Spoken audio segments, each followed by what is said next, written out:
Welcome to the Lancaster Patriot Podcast. My name is Chris Hume. I am the managing editor of the Lancaster Patriot, a newspaper and media company serving Lancaster County, Pennsylvania, and beyond. On today's episode, we will be talking with Victoria Marshall from the Federalist about elections.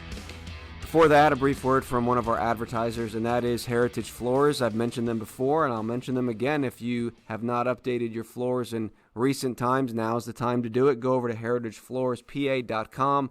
Visit their showroom in Ronks, Pennsylvania. Your perfect home starts with Heritage Floors. They can help you create the home of your dreams: shades, carpets, area rugs, and of course, specialty flooring. If you're a do-it-yourselfer, they have all the supplies and products you need at amazing prices. Or if you'd rather someone else install your floors, they can take care of the installation as well. It's a small town shop, but it has big brand prices. So again, heritagefloorspa.com, or go to 60 North Ronks Road in Ronks and visit Heritage Floors. Tell them the Lancaster Patriot sent you. Well, I'm joined now by Victoria Marshall, who is a staff writer at the Federalist. Her writing has been featured in the New York Post, National Review, and Town Hall. If you have not read any of her writing, go over to thefederalist.com and search Victoria Marshall. Victoria, thank you for joining me today. Thanks for having me on the show. All right, we're going to dive right into several of your stories here. Just briefly, tell us, what do you mainly cover at the Federalist? What types of stories? Yeah, I'm specifically focusing on the election integrity beat for the Federalist. Well, let's start right here in Pennsylvania with your story from August 30th about the mail-in ballot application being added to the voter registration form. Tell us what's happening with that. Yeah, well, on August 19th, the Pennsylvania Department of State changed their voter registration form to also include a mail-in ballot application. So originally, it just was a voter registration form for people who want to register to vote. Now, on the back of that application, there's a mail-in ballot application. So that's been causing a bunch of confusion among voters and also skepticism at a time where Pennsylvania should not be stoking more skepticism or confusion about the administration of elections, because voters are incredibly skeptical given what's happened in 2020. But basically, the Pennsylvania Department of State notified county elections directors 3 weeks before they implemented this change. So there's no time for these elections directors to react. They just have to run with the punches, basically, to implement this change. It's just more work for elections directors and their workers. And they already struggled a lot in 2020 with the flood of mail-in ballots coming into their offices. I just think it's going to be a logistical headache and probably going to make things worse. There's been a lot of issues like this, even in the past election, with people being mailed mail-in applications not from the government, but being presented as from the government, and then filling these out, sending them in, then wanting to vote in person, and it's just caused a lot of confusion. Now, what's the reason behind this, at least given by those who have pushed this? Do they say this is going to help more people vote? What's their argument for doing something like this right before the general election in November? Their argument was basically just to simplify the process. They didn't really have an argument for why or justification for why they're doing this so soon to the general election in November, nor why they're not waiting until implementing it after, because they're really just putting this change right in the middle of the election cycle, which is going to really just cause way more confusion, a lot of weird paper backlogs, and it makes no sense, frankly, but they're just saying it's going to simplify the process, even though it's going to make it worse for county election offices. In the piece, I quoted a Dauphin County's elections director, I believe his name is Gerald Feeser. He basically said, back in 2020, we were flooded with mail-in ballot applications, duplicate mail-in ballot applications. Voters who did not want to receive a mail-in ballot received one, and then they weren't able to vote in person. He basically just said it's going to make this whole process worse, and we just have a flood of applications, and we're going to have to register people to vote, and then also, if they apply for a mail-in ballot application, they're also going to have to enact that. So it's just going to be more work, way more paperwork. It's just not a good idea less than 90 days before the general election. The mail-in ballot application is right above where voters or citizens have to sign their names in order for the application to be valid. So they might be thinking, am I also signing up for a mail-in ballot application when I don't want one? It's just not a good idea in this current political climate when voters are increasingly skeptical of election administration, the election officials, basically. You also did a story on ranked choice voting, which frankly is a bit hard for me to understand. I think this is the first time that I've heard of it, but from my understanding, ranked choice voting, it's a system where voters will put their preferences, 1, 2, 3, these are my choices for my candidates. And if there's no majority winner of first preference votes, then the candidate with the fewest first preference votes is eliminated. And then that voter's second choice becomes their first choice in essence, and there's a new tally conducted. So in the end, your vote for your first person may not even count, and it'll be your second preference vote that counts as your first. Am I on the right track here? Maybe explain this a little bit for us. That's definitely how that works. And sometimes if you don't rank any other candidate, you'd only rank your first choice, and you decide not to rank your second and your third choice, and your candidate doesn't have enough votes, doesn't cross that 50% threshold, then your vote doesn't matter. Your vote is discounted. Your ballot doesn't matter, which I would say disenfranchises voters. It's a way by the left and frankly moderate Republicans and just moderates in general to push through or to ensure that their predetermined candidate is elected and chosen for office, rather than what voters actually prefer, which might be more right-wing candidates, more Trump-endorsed figures. So that's kind of what the ranked choice voting push is about. It basically favors moderate voters or moderate candidates.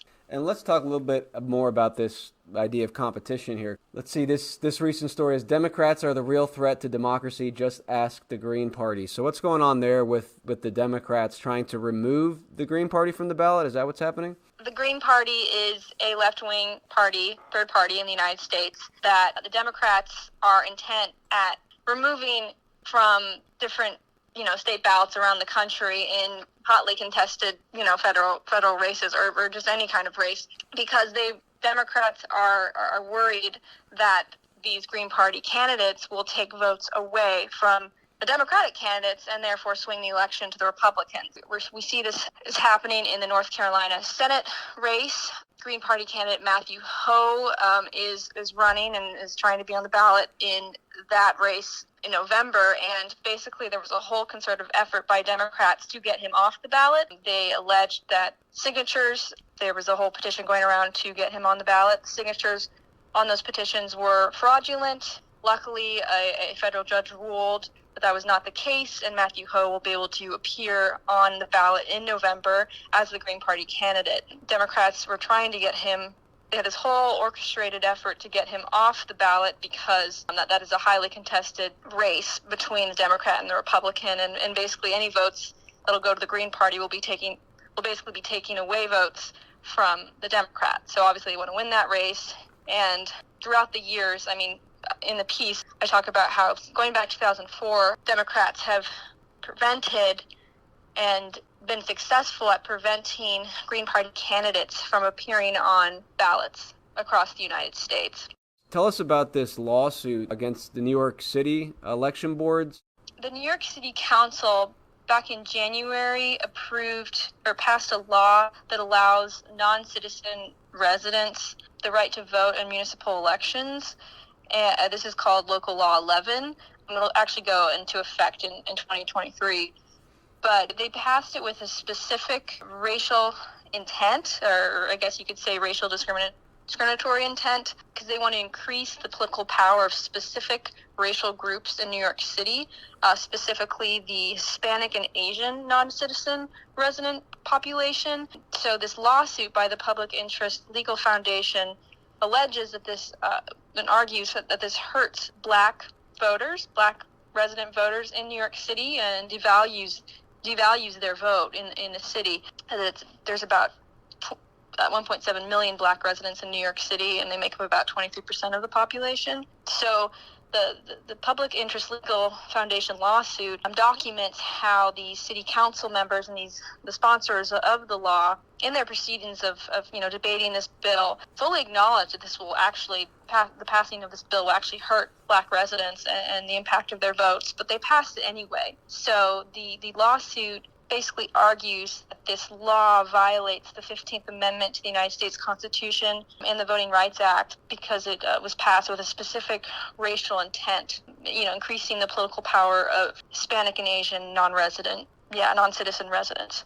Now, a lot of the stuff you're covering, Victoria, is allegations and stories about how the left may be subverting the election process. What are the accusations from the left that Republicans may be doing the same thing?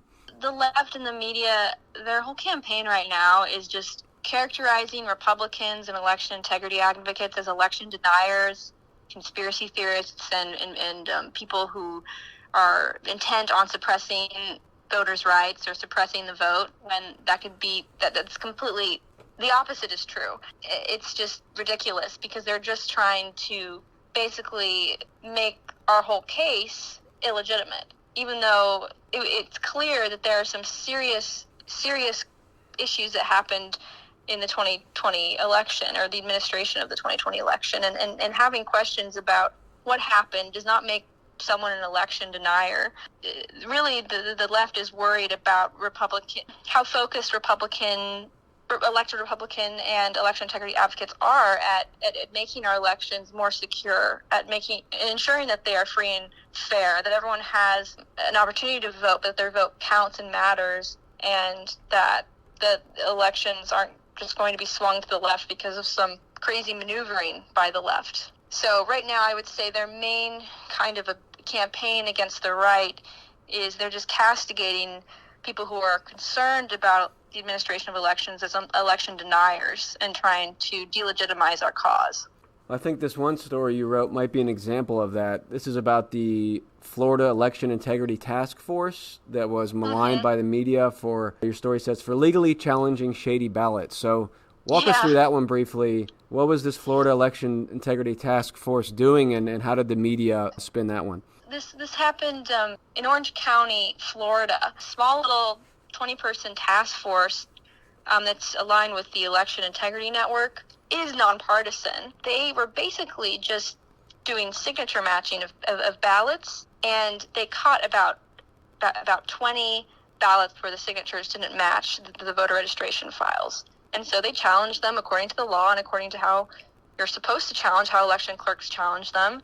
And those ballots were challenged and weren't counted. But then, they're just doing their job, basically. But then there was a whole media campaign or hit piece run against this election integrity task force by the Orlando Centennial, which is a Florida-based newspaper, characterizing them as election deniers, and the GOP is putting its foot in Florida's election and ruining elections and suppressing the vote.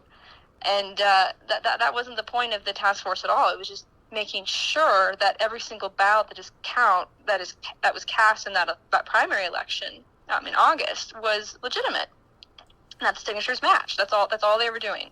If you had to summarize your main concern with elections, someone who has studied a lot of this stuff, and people obviously, as you mentioned, have concerns about elections, what's your biggest concern with the election process in America now and moving forward? My biggest concern is that there is a concerted effort by the left to exert control over the elections apparatus in this country, just completely dominate the election system, whether that is through maligning the right and election integrity advocates and characterizing them as election deniers through that media campaign, whether it is through enacting ranked choice voting across the United States, whether that is controlling voter roll maintenance, voter roll list maintenance, trying to get rid of or trying to get rid of election safeguards such as voter ID. There is a concerted effort to decrease the safeguards that we have in our election laws across the country in order that the left and their candidates might win, and then America will just become permanently blue. I would just encourage your listeners to just stay informed about what's happening on the local level as well as the national level, about, attempts by the left to exert control over elections and the administration of elections, as well as just being aware of what's happening on the election integrity front, different advocacy groups or different types of legislation that are being passed and trying to support those. Okay. Well, thank you for your work that you do at the Federalist, and thank you for joining us today. Yeah, thanks so much for having me, Chris. Okay, that was Victoria Marshall with the Federalist. For more about Victoria, go to thefederalist.com and search for Victoria Marshall. She has a lot of stories on there, a lot about elections, and also some other topics as well. Until next time, my name is Chris Hume. I'm the managing editor here at the Lancaster Patriot. If you are not a subscriber to our newspaper, go to thelancasterpatriot.com and subscribe today. Until next time, remember, Christ, not man, is king. So long.